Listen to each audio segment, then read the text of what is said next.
حضور ایک انسان کی حیثیت سے کیا تھے، ایک باپ کی حیثیت سے آپ کا کیا طرز عمل تھا؟ ذرا یاد کیجئے، جگر گوشہ رسول حضرت فاطمہ بطول رضی اللہ تعالیٰ عنہ وہ حاضر ہوتی ہے، ابا جان دیکھیے چکی پیس پیس کر یہ گٹے پڑ گئے میرے ہاتھ میں، یہ کنویں سے پانی لاتی ہوں، مشکیزیں کہ یہاں پر بندیاں پڑ گئی۔ السلام علیکم ناظرین، ڈاکٹر اسرار احمد کا مزید بیان سننے کے لیے ہمارے یوٹیوب چینل کو سبسکرائب کریں، لائک کریں اور بیل آئیکن پریس کریں۔ شکریہ۔ حضور اب تو عام لوگوں پر بھی آسانیاں ہیں، لوگوں کے ہاں غلام آ گئے ہیں، کنیزیں آ گئی ہیں، مال و دولت آ گئی ہے، مجھے بھی کوئی غلام کنیز عطا ہو جائے۔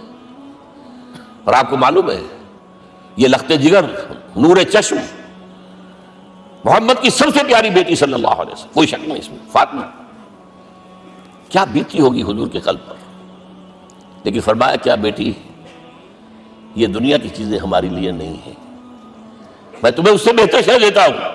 تسبیح فاطمہ ہر نماز کے بعد 33 مرتبہ سبحان اللہ، 33 مرتبہ الحمدللہ، 33 مرتبہ اللہ اکبر کہہ لیا کرو، لیکن سوچ لیجئے دل پر کیا گزری ہوگی صلی اللہ علیہ وسلم۔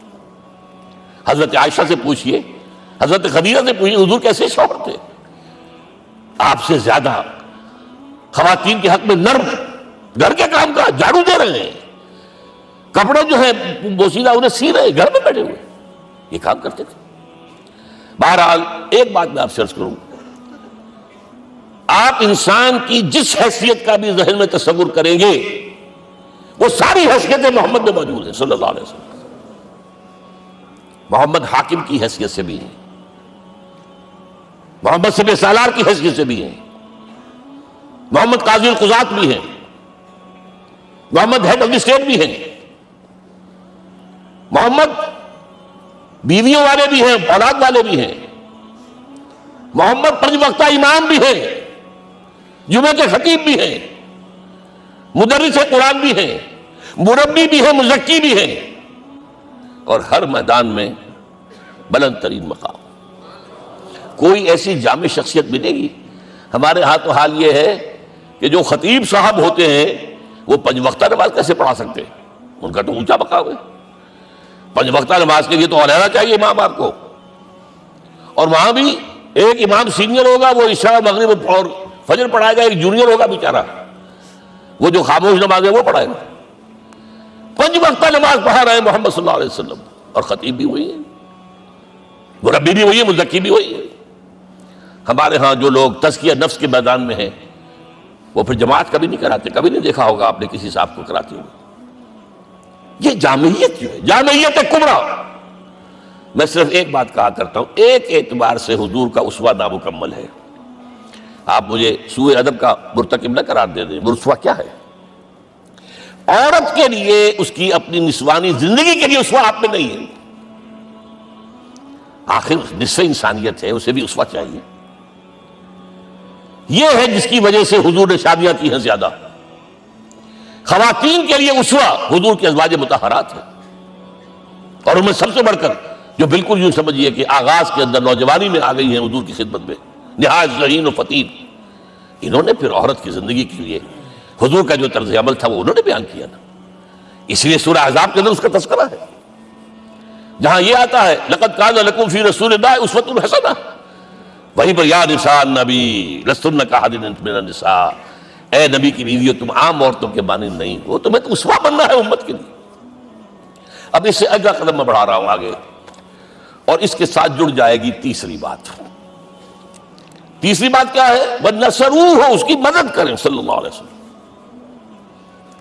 پہلی بات تو یہ نوٹ کیجئے، حضور انتہائی غیور انسان تھے، انتہائی غیور۔ یہ کہا جاتا ہے کہ اگر حضور گھوڑے اس میں سوار ہوتے تھے اونٹ پر اور آپ کا کوڑا نیچے گر گیا تو آپ یہ کسی سے نہیں کہتے تھے کہ ذرا یہ میرا کوڑا مجھے پکڑا دینا، یہ بھی گوارا نہیں تھا، آپ اونٹ بٹھا کر نیچے اتر کر اپنا کوڑا خود اٹھاتے تھے۔ کسی سے اپنے ذاتی کام کے لیے کوئی مدد مانگنا امکان ہی نہیں۔ بلکہ ایک واقعہ تو وہ ہے جب بھی میں تذکرہ کرتا ہوں میری آنکھوں میں آنسو آ جاتے ہیں، یہ ہجرت کے وقت کا واقعہ ہے۔ آپ کو معلوم ہے حضور نے تمام مسلمانوں کو مکے سے جانے کی اجازت دی، چلے جاؤ مدینے، چلے جاؤ مدینے، آپ خود تھے موجود، اس لیے کہ رسول اپنے مقام کو نہیں چھوڑ سکتا وداؤٹ ایکسپریس پرمیشن فرام اللہ سبحانہ وتعالی۔ اب حضرت ابوبکر پوچھ رہے ہیں حضور اجازت آ گئی؟ نہیں آئی. آ گئی نہیں آئی، دن گزر رہے ہیں. حضرت عائشہ کی روایت ہے ایک روز ہم نے دیکھا دوپہر کے وقت آ رہے ہیں حضور، کپڑے سے اپنا سر جو ہے ڈھانپا ہوا ہے. عرب میں دوپہر کے وقت وزٹ کرنا جو ہے یہ ان کے خلاف دستور ہے، ان کی تہذیب کے خلاف. یہ قیلولہ کا وقت ہوتا. تو حیران ہوئے. آتے ہی فرمایا ابوبکر ہجرت کی اجازت ہو گئی. اب انتہائی خوشی سے اور بڑی امید میں کہ بڑی شاباش ملے گی، حضرت ابوبکر فرماتے ہیں، عرض کرتے ہیں حضور میں نے 2 اونٹیاں تیار کر رکھی ہیں، خوب کھلا پلا کے انہیں فرما کیا ہوا ہے، یہ ہجرت میں ہمارے کام آئے گی. حضور تھوڑا سا توقع فرماتے ہیں، پھر کہتے ہیں اچھا ٹھیک ہے، ایک میں استعمال کروں گا لیکن میں اس کی قیمت ادا کروں گا. حضرت ابوبکر رو پڑے. حضور مجھ سے یہ مغایرت، سائے کے طرح کے ساتھ رہنے والا، اس سے یہ مغایرت، ذرا سے اشارے پر اپنی کم سن بیٹی پیش کر دی نکاح کے اندر، اس سے یہ مغایرت. رو پڑے. لیکن حضور کی اپنی غیرت تھی، میں قیمت دوں. اب بتائیے مدد کا کے لیے درکار تھی؟ مدد تھی ان کے مشن کے لیے. مشن 2 حصوں میں تھا، اس کو جانیے. آج کچھ علمی باتیں آ رہی ہیں. حضور کے مشن کے 2 حصے، ایک ابتدائی جو تمام انبیاء اور رسول کا تھا، ایک تکمیلی جو صرف محمد کا صلی اللہ علیہ وسلم. ابتدائی کیا ہے؟ اللہ کی طرف دعوت، تبلیغ. جو دعوت قبول کر لیں ان کے لیے بشارت، بشیر کہ تمہارے لیے آخرت میں جنت ہے، نعمتیں ہیں. رد کر دیں ان کے لیے نذیر، خبردار کرنے والے، جہنم کے لیے تیاری کر لو. داعی اللہ، اللہ کی طرف بلانے والے. سراجا منیرا، روشنی کے چراغ. یہ حیثیتیں مشترک ہے تمام انبیاء کرام. تمام انبیاء بشیر بھی تھے، نذیر بھی تھے، داعی بھی تھے، سراج منیر بھی تھے. اگرچہ ان تمام حیثیتوں میں بھی حضور کا سب سے اونچا مقام علیحدہ نمایاں ہے، لیکن حیثیتیں بنیادی طور پر مشترک ہیں. ایک حیثیت تکمیلی، اور وہ کیا ہے؟ اے نبی جو دین آپ کو دیا گیا ہے صرف تبلیغ نہیں، صرف تعلیم نہیں، اس کو قائم کر کے دکھاؤ ایک نظام زندگی کی حیثیت سے. 3 مرتبہ قرآن میں یہ الفاظ حضور کے لیے آئے ہیں، هو الذی ارسل رسولہ بالہدی ودین الحق لیظہرہ علی الدین کلہ. 3 دفعہ سورہ توبہ میں یہ الفاظ آئے، سورہ صف میں یہ الفاظ آئے، سورہ فتح میں یہ الفاظ آئے. وہی اللہ جس نے بھیجا ہے اپنے رسول کو صلی اللہ علیہ وسلم. الہدا قرآن حکیم، ہدایت کاملہ، اور نمبر 2 دین حق. یہ 2 چیزیں دے کر بھیجا. کس لیے؟ تاکہ اس دین کو غالب کرے پورے نظام زندگی پر. یہ معاملہ ذرا سوچئے.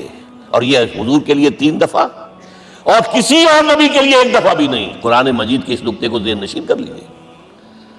اصل میں یہ کیا ہے؟ اسے ہم یوں کہیں گے، ایک ہے نبوت و رسالت، ایک ہے تکمیل نبوت و رسالت. ہمارے ہاں ختم نبوت کے اوپر تو زور دیا گیا ہے، اور صحیح دیا گیا ہے، ایمان کا ہمارا جز ہے. حضور کے بعد کسی نے بھی دعویٰ کیا نبوت کا، وہ جھوٹا کذاب دجال. جس نے مانا وہ بہرحال دائرہ اسلام سے خارج ہے، اور جو بھی کچھ ہوا کرے وہ. یہ چونکہ قانونی بات تھی اس لیے اس کا حق ادا کیا علماء کرام نے. واقعہ ہے کہ اس میں کوئی کمی نہیں رکھی، لیکن حضور کی فضیلت اس میں نہیں ہے. فرض کیجئے کہ نبوت چلی آ رہی تھی ہموار طور پر، ایک جگہ آ کے ختم ہو گئی، تو فضیلت کون سی ہوئی؟ نہیں، نبوت و رسالت تدریجاً ترقی کرتے ہوئے اپنے نقطۂ عروج کو پہنچ کر ختم ہوئی. یہ ہے فضیلت. اب آپ سوچئے، الہدا دیا گیا حضور کو، تو کیا تورات میں ہدایت نہیں تھی؟ سورہ اعراف کی آیت ہے، سورہ مائدہ کی، انا انزلنا التوراۃ فیہا ھدی ونور. ہم نے نازل کی تھی تورات، اس میں ہدایت بھی تھی، نور بھی تھا. ہم مانتے ہیں اللہ کی کتاب تھی. وہی فرمایا ہے انجیل فیہا ھدی ونور، اس میں ہدایت بھی تھی، نور بھی تھا. پھر یہ الہدا قرآن آیا. یہ کیا ہے؟ ہدایت نے درجہ بدرجہ ترقی کرتے ہوئے قرآن میں آ کر کامل ہو گئی. ہدایت کامل. وجہ کیا ہے؟ انسان کا شعور بھی تو درجہ بدرجہ بڑھا ہے. ایک وقت تھا ہمارا بچپن تھا، فکر کے اعتبار سے، سوچ کے اعتبار سے، علم کے اعتبار سے. ہمارے آباء و اجداد کبھی جو رہتے تھے غاروں کے اندر یا کبھی آئے ہیں تو کیا تھا ان کے پاس. اب اس وقت جو ہے کسی کو آپ پرائمری کے بچے کو پی ایچ ڈی ڈاکٹر رکھ دیجئے ٹیوٹر، تو کیا پڑھائے گا تو وہی جو پرائمری کا بچہ سمجھ سکے. لہذا وہ جو کہا گیا تھا آدم کو اس زمین کی خلافت دیتے ہیں، فَإِمَّا يَأْتِيَنَّكُم مِّنِّي هُدًى فَمَن تَبِعَ هُدَايَ فَلَا خَوْفٌ عَلَيْهِمْ وَلَا هُمْ يَحْزَنُونَ. یہ ہدایت رفتہ رفتہ آئے گی. اور یہ بات جان لیجئے، پروفیسر ڈاکٹر محمد شریف نے جو کتاب لکھی ہے فلسفے کی تاریخ پر، اس میں بتایا ہے کہ 1200 برس انسانی تاریخ کے بہت ہی پروڈکٹیو ہے فلسفیانہ فکر کے لیے. From 600 BC to 600 AD 1200 years سارے فلسفے اسی میں پیدا ہوئے. سقراط، مختار، افلاطون اور یہ سب نکل گیا، کنفیوشس بھی آ گیا، تاؤ بھی آ گیا، اور بدھ بھی آ گیا، جین بھی آ گیا، سب آ گئے. گویا کہ انسان جب کچھ سوچ سکتا تھا، جتنا سوچ سکتا تھا سوچ چکا. اور یہ بھی سنا دوں، حضرت عیسیٰ نے کہا تھا اپنے حواریوں سے، ڈپارٹنگ جو میسج تھا، مجھے ابھی تم سے اور بھی بہت باتیں کرنی تھی لیکن تم ان کا تحمل نہیں کر سکو گے. جب وہ فارقلیت آئے گا صلی اللہ علیہ وسلم تو تمہیں سب کچھ بتائے گا. لہذا جب انسان بلوغت کو پہنچا ہے فلسفیانہ فکر کے اعتبار سے، تب، اور یہ بھی نوٹ کر لیجئے، بہت اہم بات کہہ رہا ہوں، چند مہینے غار حرا کی تنہائیوں میں اللہ تعالیٰ نے حضور کو وہ سارا ذہنی سفر طے کرایا ہے. کیا کرتے تھے حضور جا کر غار حرا میں؟ کبھی سوچا آپ نے؟ اگر آپ یہودیوں میں پیدا ہوئے ہوتے تو یہودی طرز پر آپ عبادت کرتے. اگر کہیں عیسائیوں میں پیدا ہوتے تو عیسائیوں کی طرز پر آپ تو نہیں تھے. آپ تو پیدا ہوئے مشرکین میں شرک کرنے کا امکان ہی نہیں آپ کے لیے. تو کیا کرتے تھے؟ حدیث کے الفاظ یہ یتحنث فی، وہاں جا کر عبادت کرتے تھے. اب شارحین حدیث نے بہت عمدہ لکھا ہے، کانا صفت تعبدہ فی غار حرا التفکر والاعتبار. غار حرا میں آپ کی عبادت فکر، غور و فکر، تفکر و اعتبار، جس کی میں تعبیر یہ کر رہا ہوں، جس کو کہا کبھی اکبر الہ آبادی نے، خدا کے کام دیکھو بعد کیا ہے اور کیا پہلے. نظر آتا ہے مجھ کو بدر سے غار حرا پہلے. تم غار حرا کو نہیں جانتے. مصطفیٰ اندر حرا خلوت گزید، قوم آئین و حکومت آفرید. The most productive part of the period life of Muhammad is that which he passed in غار حرا. فکر کی ساری جو ہے بلندیاں طے کی، تب آیا ہے اقرا بسم ربک. اب اللہ کا الہدیٰ شروع ہوا ہے. اچھا، اسی طرح نمبر 2، دین حق مکمل ہوا ہے. ورنہ جب ہم کبھی غاروں میں رہتے تھے کسی میونسپلٹی کا بھی سوال نہیں، نظام کسے کہیں گے. پھر یہ ہے کہ قبائلی نظام آیا، چلیے ایک شیخ ہے اس کا کہنا ماننا ہے سب کو، کچھ نظام تو بن گیا نا. اور نظام جہاں آئے گا جگڑ بندی ہو جائے گی. اب تم فلاں قبیلے کے شخص ہو، اس کا قبیلے کا سردار یہ، تمہیں حکم ماننا پڑے گا. اس قبیلے کی روایت یہ، تمہیں پیروی کرنی پڑے گی. You have to do it whether you like it اور ناٹ. پھر آپ کی سٹی اسٹیٹس وجود میں آئی، پھر امپائرز وجود میں آ گئے. 400-500 برس سے رومن امپائر، 400-500 برس سے ایرانین امپائر عرب کے اوپر ایسے تھی جیسے افغان کے سر کے اوپر بہت بڑا جو ہے پگڑ رکھا ہوتا ہے. کتنا بڑا ہوتا ہے. وہ کسی نے شعر کہا بھی تھا، مجھے تو اب یاد نہیں، کہ سر پہ باندھے ہوئے پورا افغانستان. میرا خیال ہے ضمیر جعفری. تو کیا تھا یہ جزیرہ نما عرب، یہ جزیرہ کہتا تھا الجزیرہ. اس لیے کہ نیچے آپ کو معلوم ہے بحیرہ عرب، ادھر جو ہے خلیج آ رہی ہے آخر تک، ادھر سے بحیرہ قلزم جا رہا ہے، اور پھر خلیج عقبہ آ گئی ہے. تو یہ سارا جو ہے جزیرہ نما ہے، اس سے پہلے نہیں سنا. لیکن عرب اوپر 2 اور ہیں، عراق عرب، شام عرب. عراق عرب پر قبضہ ایران کا، شام عرب پر رومیوں کا. اور جب یہ سلطنتیں بن گئیں تو گویا کہ انسان شکنجے میں آ گیا. ظلم، محنت کرے کسان، عیش کرے جاگیردار، اور بادشاہ محل بنائے. لگان وہاں سے آ رہا ہے. از جفائے دے خدایاں کشتے دہ خانہ خراب. کرگے پر بیٹھا ہوا کوئی کھدر بن رہا ہے، ٹیکس دو. بادشاہ محل بھی بنائے گا، یاشیاں بھی کرے گا، سارا نسوانی حسن جو ہے کوہ قاف کا لے آئے گا اپنے ہاں. اور پھر فوج بھی رکھے گا. ذرا تم نے گردن اٹھائی تو تمہاری سرکوبی کرنے کے لیے فوج تیار ہے. یہ جب جکڑ بند آئی ہے انسان پر، تب محمد کو بھیجا گیا ہے. دلی بیٹ اسے آزاد کرانے والا دین حق دیا گیا. یہ دین حق قرآن مجید میں اسی لیے کہا گیا, یہ میں کہہ رہا ہوں تکمیل رسالت النبوت. الیوم اکملت لکم دینکم واتممت علیکم نعمتی ورضیت لکم الاسلام دینا. آج میں نے تمہارے لیے تمہارے دین کو کامل کر دیا ہے. یہ مکمل نظام زندگی ہم نے دیا ہے, پہلے تھا ہی نہیں. لہذا کسی اور نبی سے یہ نہیں کہا گیا کہ اس کو غالب کرو. میں نے آپ کو بتا دیا کہیں نہیں ہے. نہ نوح نہ ہود نہ صالح نہ ابراہیم نہ موسیٰ نہ عیسیٰ, کوئی بھی نہیں. اور حضور سے کہا گیا یہ دین اب غالب کرو. اگر صرف تم کتاب میں لکھ کر دے جاؤ اور اس کے مثال پیش نہ کر سکو, دنیا کہے گی بہت اچھی شاعری ہے. آج بھی آپ کو معلوم ہے دی ریپبلک کتاب زندہ ہے, لیکن آج تک ایک دن کے لیے بھی وہ نظام کہیں قائم ہوا ہے. ہم یہی کہیں گے کہ ٹھیک ہے یہ جو ہے ایک خواب ہے, اللہ اللہ شان فرض, اس کے سوا کیا یوٹوپیا ہے. اس نظام کو قائم کر کے دکھاؤ. اب آپ اس کو اینالائز کر لیجئے, اچھی طرح سمجھ لیجئے. It was the revolutionary role which was assigned to محمد صلی اللہ علیہ وسلم. نظام کو بدلنا, اسی کا نام تو انقلاب ہے. انقلاب کسے کہتے ہیں؟ دنیا میں دو نظام ایک جگہ نہیں ہو سکتے. مذہب 100 بھی ہو سکتے ایک جگہ. مذہب لمیٹڈ ہے, آپ کی ذاتی زندگی, آپ کے کچھ عقائد ہیں, کچھ عبادات ہیں, کچھ رسومات ہیں, کچھ سوشل رائٹس ہیں, یہ ہے بس. تو یہ تو 100 بھی they can coexist. امریکہ میں کتنے ہیں؟ مسلمان گئے مسجدیں بنا لی ہیں, ہندو گئے مندر بنا لیے ہیں, سکھ گئے ہیں ان کے گردوارے بنے ہوئے ہیں, سلوتے یعنی یہودیوں کے عیسائیوں کے تو بے شمار ہے ہی ہے, لیکن ہے ہمہ مذہب. لیکن دین تو دو نہیں ہو سکتے. یا ڈیموکریسی ہوگی یا بادشاہت ہوگی, ایک تو دو تو نہیں ہو سکتے. یا کیپٹلزم ہوگا یا سوشلزم ہوگا, دو تو نہیں ہو سکتے. یا تھیوکریسی ہوگی یا ڈیموکریسی ہوگی, دو نہیں ہو سکتے. اور یہ بھی آپ کو معلوم ہے دنیا میں کہیں ویکیوم نہیں ہے, نظام کے اعتبار سے کبھی نہیں رہا ہے. ہر ایک نظام موجود ہے. آپ کوئی دوسرا نظام لانا چاہتے ہیں, پہلے اس کو جڑ سے اکھیڑنا پڑے گا. گفت رومی ہر بنائے کوہنا کعباداں کلند, تو نہ دانی اولا تعمیر راں ویرا کلند. رومی نے کہا ہے کہ دیکھو اگر کوئی نئی تعمیر تمہیں کرنی ہو تو تم جانتے نہیں ہو پہلے پرانی تعمیر کو گرانا پڑتا ہے. پہلے آپ نظام جڑ سے کھینچ کر پھینکیں گے باہر, تب نظام لائیں گے نا. اور یہ ظاہر بات ہے جو نظام بھی ہے اس کے ساتھ ویسٹڈ انٹرسٹ ہے, اس کے ساتھ پریولیج کلاسز ہیں. دے وانٹ اسٹیٹس کو, وہ کوئی تبدیلی نہیں ماننے کو تیار, کیونکہ اسی نظام کی شاخوں پر تو ان کے گھونسلے بنے ہوئے, وہیں سے تو مفادات ان کے وابستہ ہے.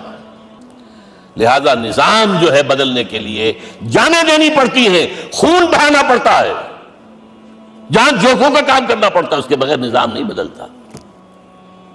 اور محمد کا رول صلی اللہ علیہ وسلم, یہ ہے وہ عظمت محمد کی جو انسان نے پہچانی ہے. میں 3 گواہیاں آپ کے سامنے پیش کر رہا ہوں. 1 from the east, 2 from the west, 3 کئی ملوے ہے.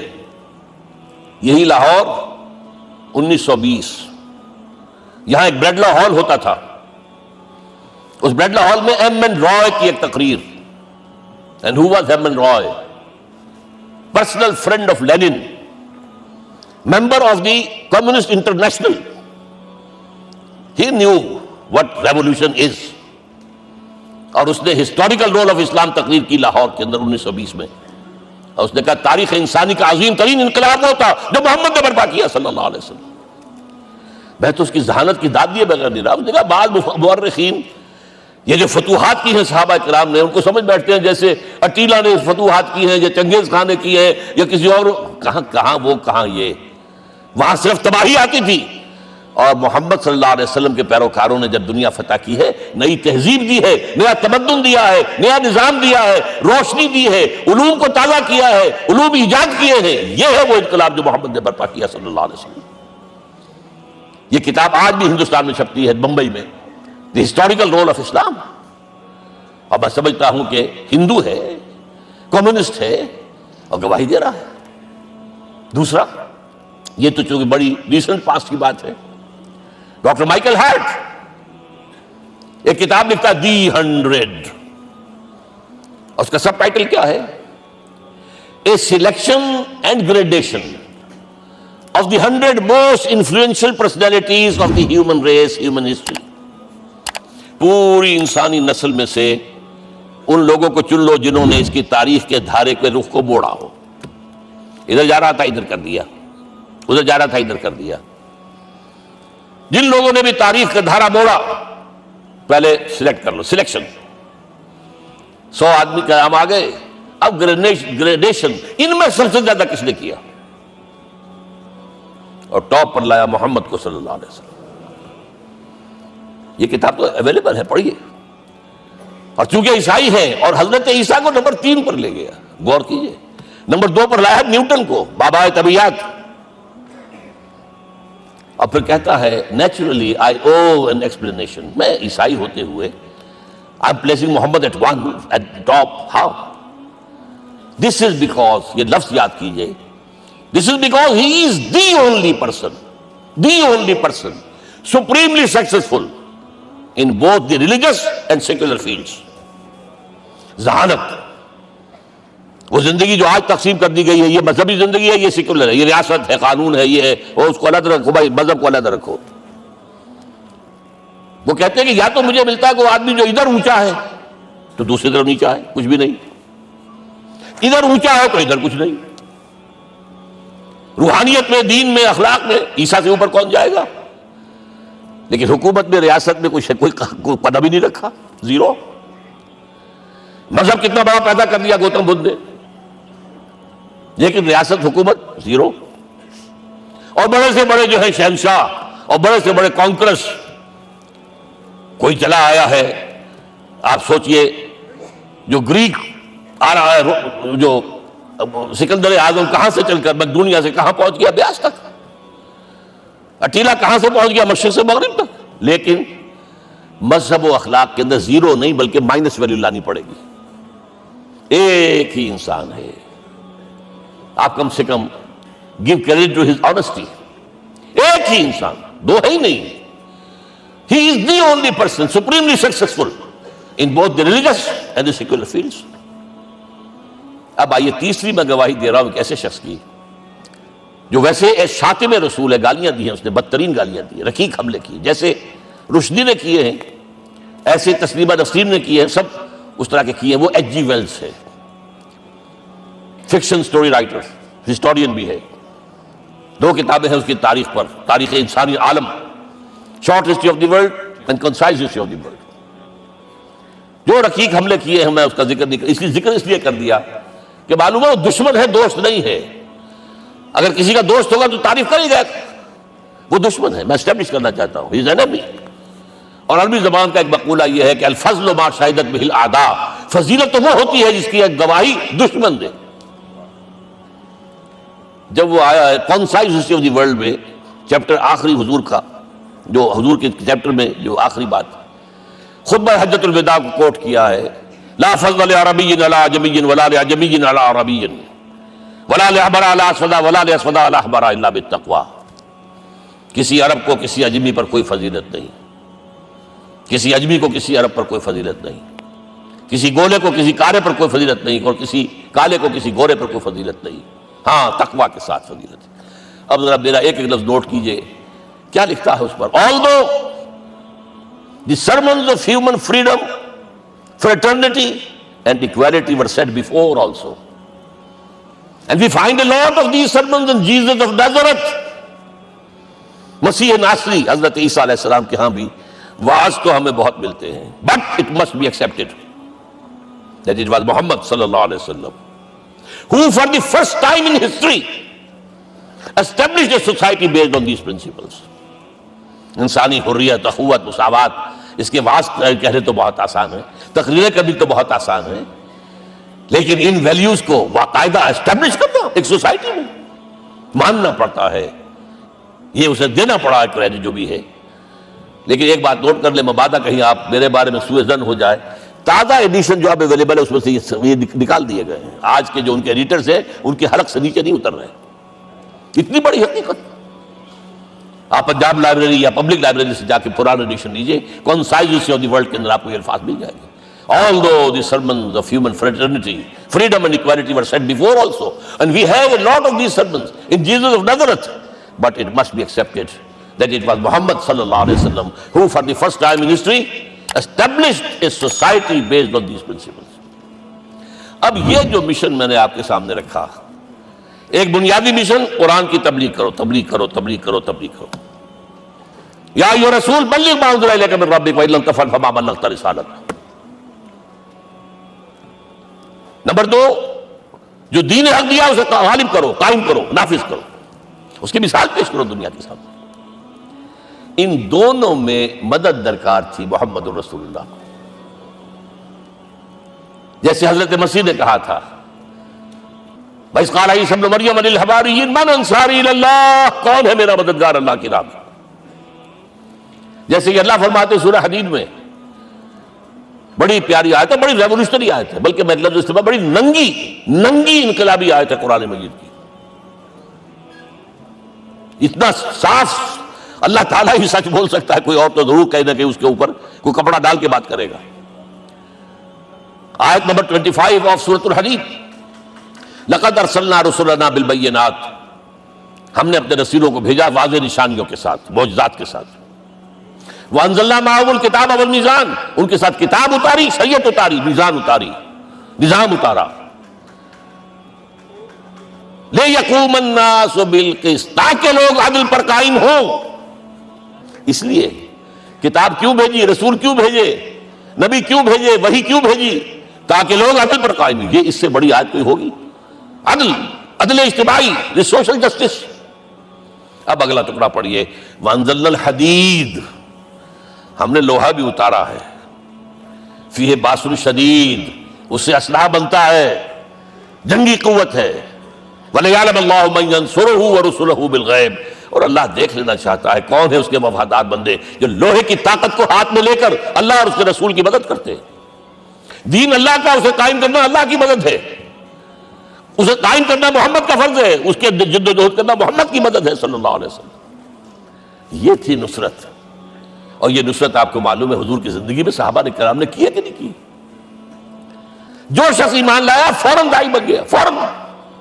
ابو بکر ایمان لائے، اور 6 جو ہیں عشرہ مبشرہ میں سے چوٹی کے صحابہ، وہ ان کی دعوت پر ایمان لائے۔ سعد بن ابی وقاص، طلحہ، زبیر، عثمان، سعید بن زید، یہ سب کون ہیں؟ حضرت ابو بکر کی دعوت۔ نوجوان ہیں، مصعب بن عمیر کو گھر سے نکال دیا چچا نے، اور بڑا نہ کر کے نکالا ہے کم وقت نے، اس لیے کہ باپ مر گیا تھا، بہت دولت چھوڑ گیا تھا، ماں نے بڑے ناز و نام میں پالا تھا۔ کہتے ہیں 200 درہم کا جوڑا اس کا بن کر آتا تھا شام سے، جیسے کبھی ہم کہتے تھے کہ پنڈت نہرو کے کپڑے جو ہے پیرس سے سل کر آتے ہیں، اور جہاں سے گزر جاتا تھا مصعب، اتنا اس نے لگایا ہوتا تھا عطر کہ پوری گلی جو ہے وہ خوشبو سے جو ہے بھر جاتی تھی۔ چچا نے بلایا، تم جو یہ گلچھرے کر رہے ہو اپنے باپ کی دولت پر نہ، اور تم اسے کہتے ہو کافر، نکل جاؤ گھر سے۔ وہ چلنے لگے، he was a ten ager, چلنے لگے۔ وہ سمجھا تھا کہ میرے یہ کہنے سے اس کے تو اس کو تارے نظر آ جائیں گے، یہ فوراً جو ہے توبہ کرے گا، پلٹ آئے گا۔ چلنے لگے تو اسے اور غصہ آیا، یہ کپڑے بھی اسی باپ کے ہیں، اتارو۔ وہی اتارے کپڑے، مادرزاد برہنہ ہو کر ماں کے پاس گئے۔ ماں نے آنکھوں پر ہاتھ رکھا، مصعب کیا ہوا ہے؟ فرمایا امی میں موحد ہو گیا ہوں، یہ ہے توحید۔ اور اب جا کر حضور کے دامن میں بیت ارقم میں اب ہمہ وقت کارکن ہے، قرآن اتر رہا ہے، پڑھ رہے ہیں، سمجھ رہے ہیں، قرآن اتر رہا ہے، یاد کر رہے ہیں۔ اور اس کے بعد جب کہا تھا مدینے والوں نے بیت عقبہ اولیٰ پر کہ حضور ہمارے سے آپ کی ملاقات تو سال کے بعد ہی ہوگی، درمیان میں تو آپ کو معلوم ہے خونریزی ہے، کوئی قافلہ بچ کے نہیں آ سکتا، تو اب آپ ہمیں کوئی اپنا شاگرد دیجئے۔ مصعب بن عمیر کو حضور نے کہا جاؤ ان کے ساتھ۔ وہاں ان کا نام پڑ گیا المقری، پڑھانے والا، قرآن پڑھانے والا۔ 75 آدمی اگلے سال لے کر آ گیا ہے، اور اسی سے بیعت عقبہ ثانیہ ہوئی ہے، اور ہجرت کا راستہ کھل گیا۔ اور اس کو ایک دفعہ حضور نے دیکھا، مسجد کے دروازے کے سامنے سے گزر رہا تھا مصعب، پھٹا ہوا کمبل تھا جس میں لپیٹا ہوا تھا۔ حضور کی آنکھوں میں آنسو آ گئے۔ غزوہ احد میں شہید ہوا کس طرح؟ علم بردار تھا، ایک ہاتھ پر وار پڑا ہے، کٹ کے گر گیا، ایک ہاتھ سے تھاما، دوسرے پر بھی گر گیا، دونوں جو بچے ہوئے حصے تھے اس سے تھاما۔ پھر جب ختم ہو گئے، اس کے بعد جو ہے جب دفن کر رہے تھے تو حضور کے سامنے پرابلم لایا گیا۔ مصعب کے جسم پر تو کوئی کپڑا ہی نہیں تھا سوائے ایک چادر کے، ایک دھوتی، اللہ خیر سمجھ۔ اور شہید کا کفن ہوتا ہے اس کا اپنا لباس۔ حضور وہ اتنا چھوٹی ہے وہ چادر کہ پاؤں ڈھانپتے ہیں تو سر کھل جاتا ہے، سر ڈھانپتے ہیں تو پاؤں کھل جاتے ہیں۔ فرمایا سر کو ڈھانپ دو کپڑے سے، اور پیروں پر گھاس ڈال دو. That was the last dress which Musab got. تو یہ لوگ جو تھے محمد رسول اللہ والذین معہ، یہ ساتھی حضور کے جنہوں نے حضور کے مشن میں آپ کا ساتھ دیا.